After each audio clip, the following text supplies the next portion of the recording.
Igikombe cy'isi cya FIFA nicyo gikorwa cya siporo gikomeye kurusha ibindi ku isi.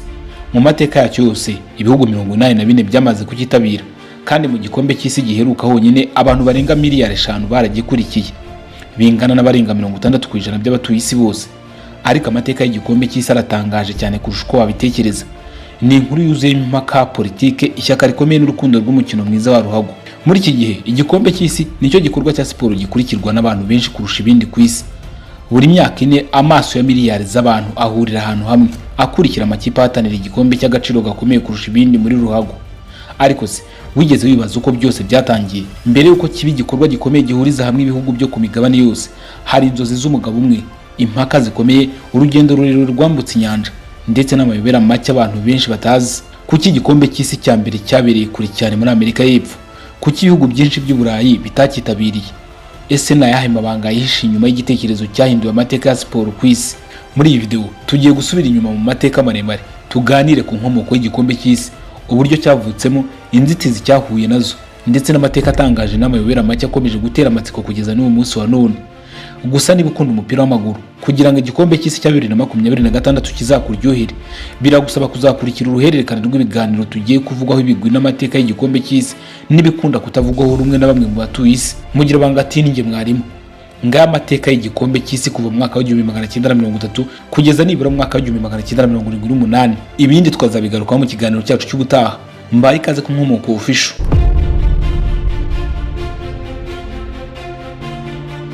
Iyi nkuru itangira mu myaka 100 ishize, mbere y'uko igikombe cy'isi kiba igitekerezo. Mu mwaka wa 1914 FIFA yafashe icyemezo cyo kwemera imikino Olympique nk'irushanwa ry'isi rya ruhago.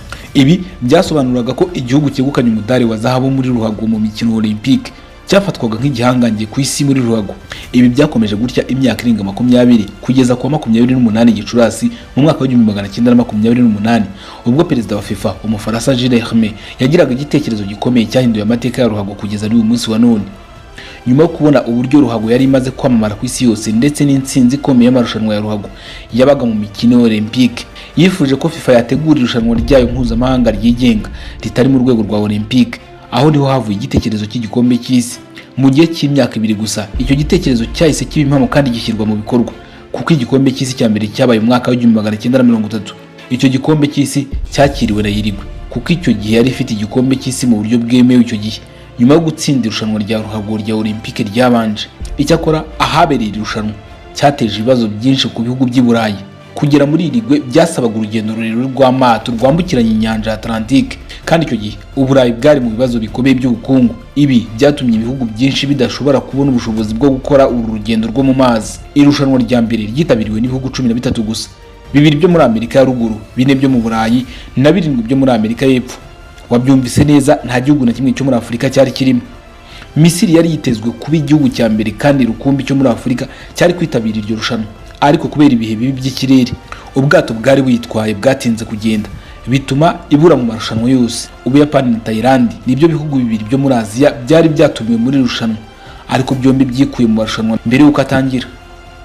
Bityo kuwa 13 Nyakanga mu mwaka wa 1930 igikombe cy'isi cya mbere cyaratangiye. Ibihugu 13 bihatanira kuba ibya mbere ku isi muri ruhago. Imiterere y'irushanwa yari isa niyo tubona muri iki gihe. Amakipe yaragabanyijwe mu matsinda 4, maze ikipe yabaga iya mbere muri buri tsinda ikajya muri kimwe cya kabiri kirangiza gukina imikino yo gukuranwamo cyangwa knockout. Ku mukino wa nyuma igihugu cyakiriye irushanwa Uruguay cyahuye na Argentine.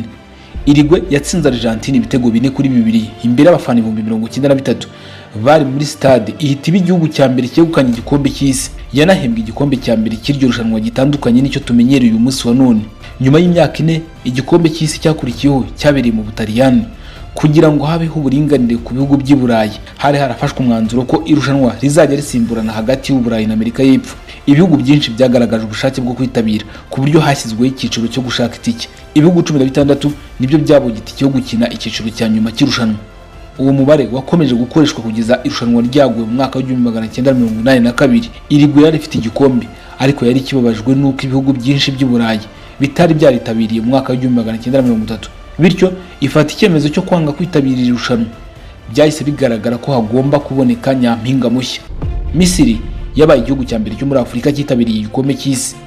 ariko isezererwa na Hongiriya mu mukino wa mbere. Ku mukino wa nyuma Ubutaliyani bwahuye na Czechoslovakia, umukino warangiye hafashwe iminota y'inyongera maze Ubutaliyani butsinda ibitego 2-1 buhita buba igihugu cya mbere cyo ku mugabane w'Uburayi cyegukanye igikombe cy'isi nyuma y'indi myaka 4. Aho ni mwaka wa 1938 Ubufaransa bwakiriye igikombe cy'isi.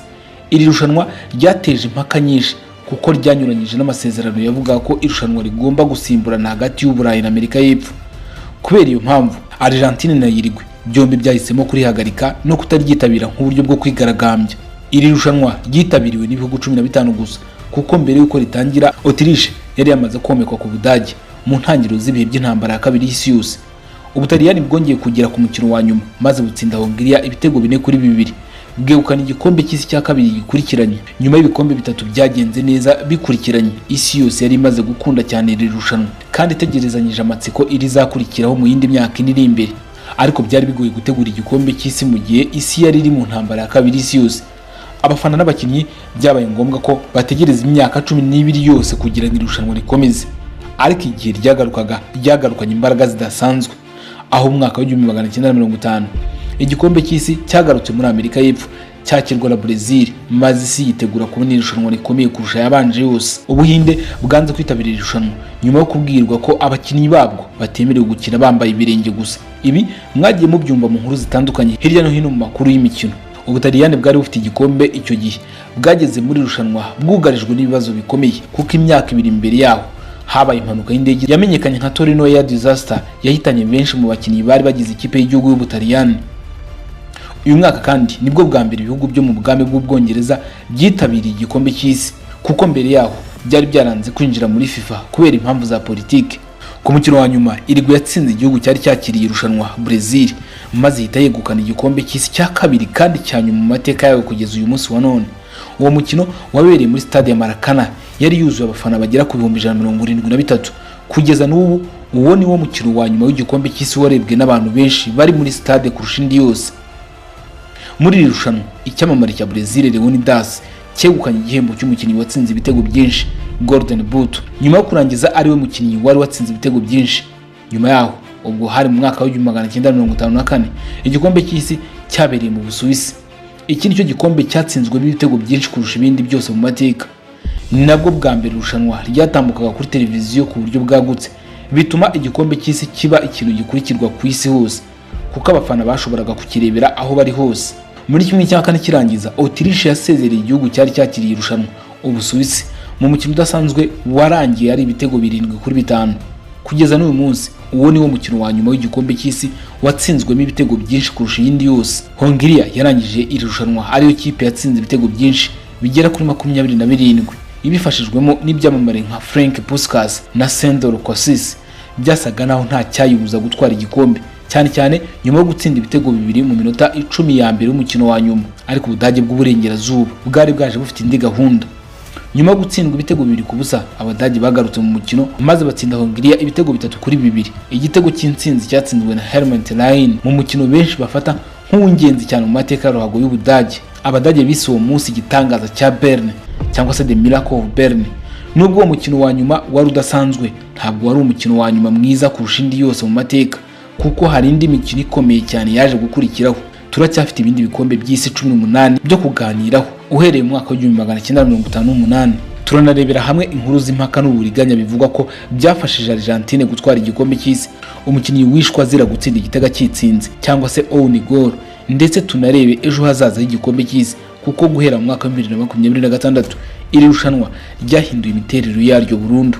Ariko mbere yo kugera kuri ibyo byose igihe kirageze cyo kuvuga ku mukinnyi benshi bafata nk'uwahize abandi bose mu mateka y'igikombe cy'isi. Uyu ni Pele. Mu mwaka wa 1958 Suwede yakiriye igikombe cy'isi.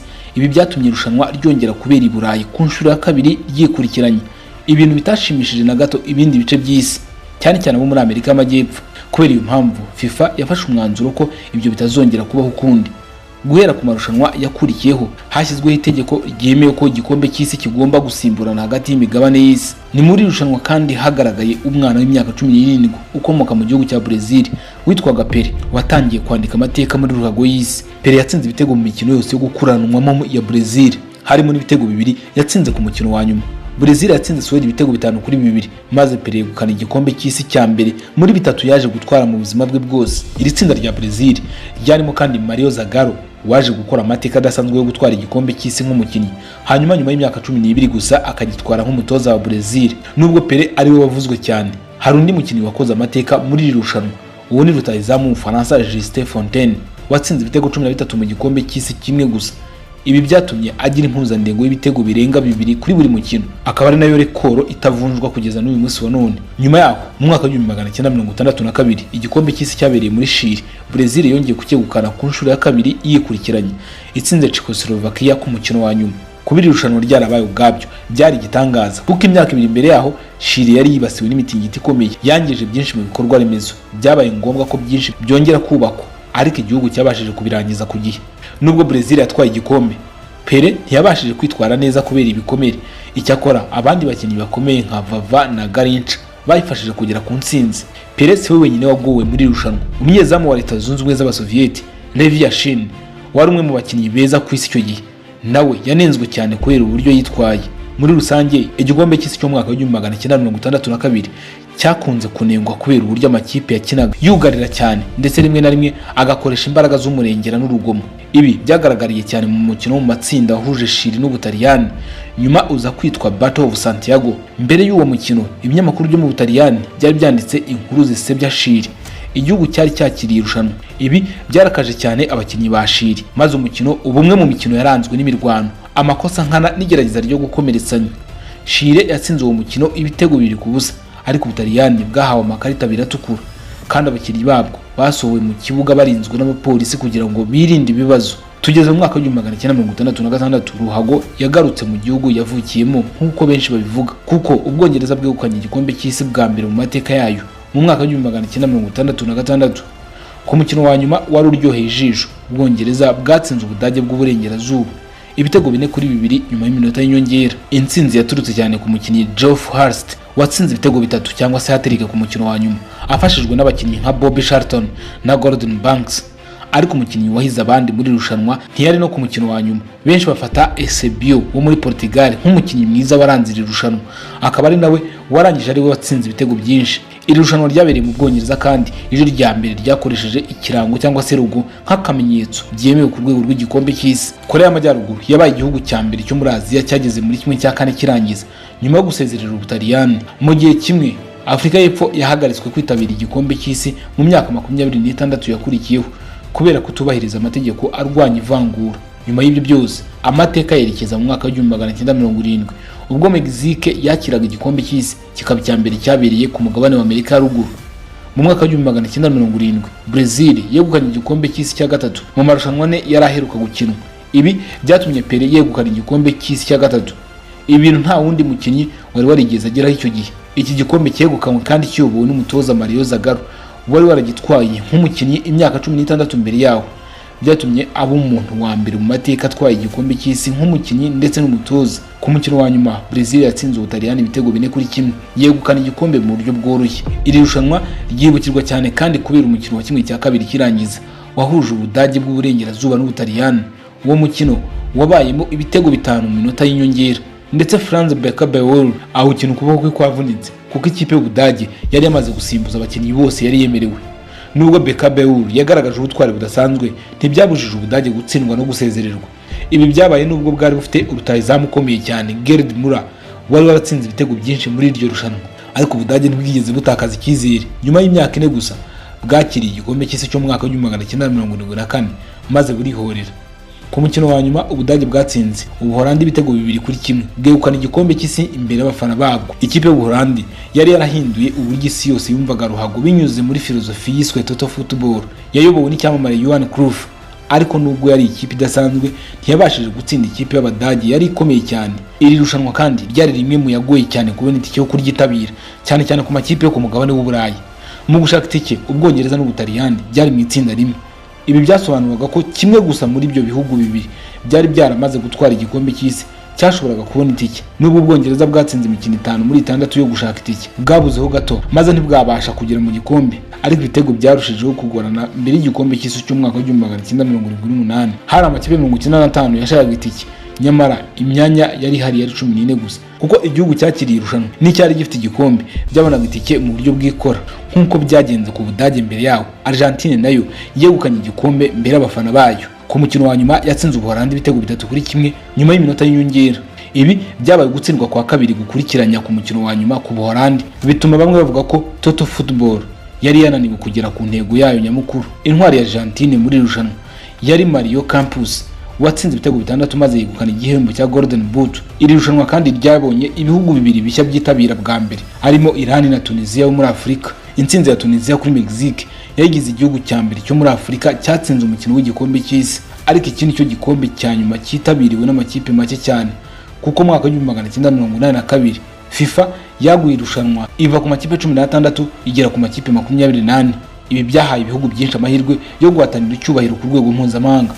Muri iki gice cya mbere cy'amateka y'igikombe cy'isi twagarutse ku rugendo rwatangiye mu mwaka wa 1930 muri Uruguay kugeza ku gikombe cyo mu mwaka wa 1978 cyabereye muri Argentine. Twabonye uburyo irushanwa ryatangiye ari igitekerezo cyasaga n'inzozi rikagenda rihinduka kimwe mu birori bikurikirwa cyane ku isi. Twabonye kandi ibihe by'ibyishimo, intambara zahagaritse amarushanwa, amakipe yanditse amateka n'abakinnyi basize amazina yabo mu mateka y'umupira w'amaguru. Hagati y'umwaka wa 1930 n'1978 habaye ibintu byinshi bidasanzwe. Igihugu cya mbere cyegukanye igikombe, ihagarikwa ry'amarushanwa kubera intambara kabiri y'isi yose, ubwiganze bwa Brazil mu mupira w'amaguru, n'uburyo irushanwa ryagiye rikura rikaba ihuriro ry'ibihugu byo ku migabane yose. Ni imyaka yuzuyemo inkuru z'amateka, amayobera, impaka n'ibihe bitazibagirana kugeza n'uyu munsi wa none. Ariko uru rugendo ntirurangiriye aha. Mu bice bizakurikiraho tuzasesengura amateka y'igikombe cy'isi kuva mu mwaka wa 1982 kugeza mu bihe bya vuba. Turebe ko umupira wahindutse intwari zawuranze n'ibihe byahindutse amateka y'iri rushanwa rikomeye kurusha andi yose mu isi. Mukomeze mudukurikire muri uru ruhererekane rwihariye rw'ibiganiro ku mateka y'igikombe cy'isi, kuko tuzagenda dusubiza amaso inyuma ku gikombe kimwe ku kindi kugeza tugeze ku munsi wo gutangira kw'igikombe cy'isi cya FIFA cya 2026 z'ukwezi kwa gatandatu ku itariki ya 11. Niba ukunda amateka, amayobera n'ibidasanzwe byo mu mupira w'amaguru, komeza ube hafi kuko urugendo rukiri rurerure kugeza dusubiye muri Mexique, Canada na Leta Zunze Ubumwe za Amerika. Inkomoko official kandi tuzahababera 5 ku dushya n'ibidasanzwe bizaranga iki gikombe cy'isi cya 2026. Mukomeze mukore subscribe twawe kurusha uko tumeze uyu munsi wa none. Mugira banga ati ninge ndabashimiye, mugira ibihe byiza muri hose mu bice bitandukanye by'isi.